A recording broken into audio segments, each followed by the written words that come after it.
Je m'appelle Serge Bramly, je suis écrivain, historien de l'art et en particulier de la photographie. Planche Contact a une spécificité, c'est qu'il s'intéresse à la création et à la création liée à un endroit. Et ça, c'est tout à fait singulier et unique d'avoir un lieu qui est en même temps un sujet.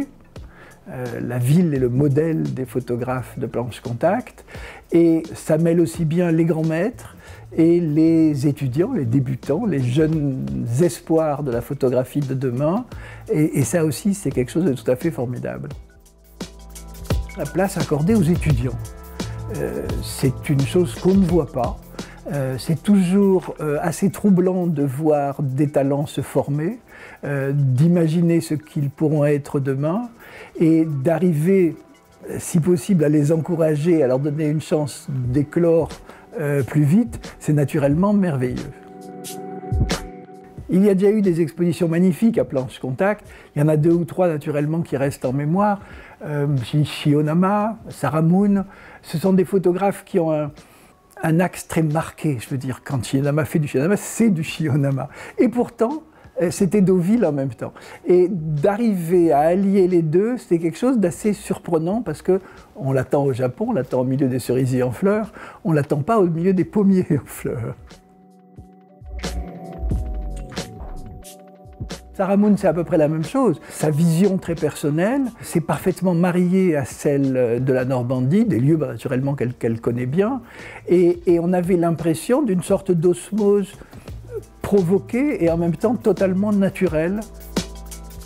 En 2016, on aura la chance de voir l'exposition Peter Knapp, la rétrospective de son travail fait à Deauville. Deauville a été un énorme studio pour les photographes de mode pendant des années, et là on va voir précisément un des grands photographes, de Hell, etc., montrer comment Deauville, en plus d'être un lieu merveilleux, peut être un studio exemplaire. C'est pas par hasard, c'est pas simplement parce que c'est proche de Paris qu'on y allait.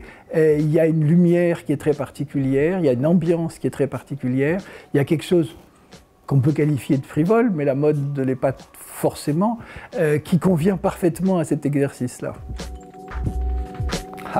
Lorsqu'on parle d'un festival, on parle accrochage, on parle mur et on parle image d'art. Et c'est cette partie-là qui est la plus difficile à comprendre souvent.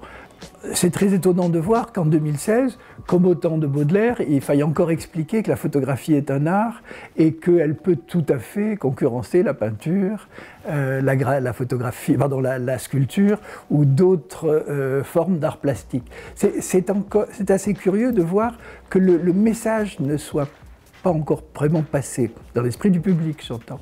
Et j'espère naturellement que le festival de Deauville peut aussi aider à cela et montrer encore une fois sur les murs qu'une photographie c'est aussi un objet de méditation, un objet de plaisir, un objet esthétique particulier avec une émotion qu'elle porte et qui fait précisément la nature de l'art.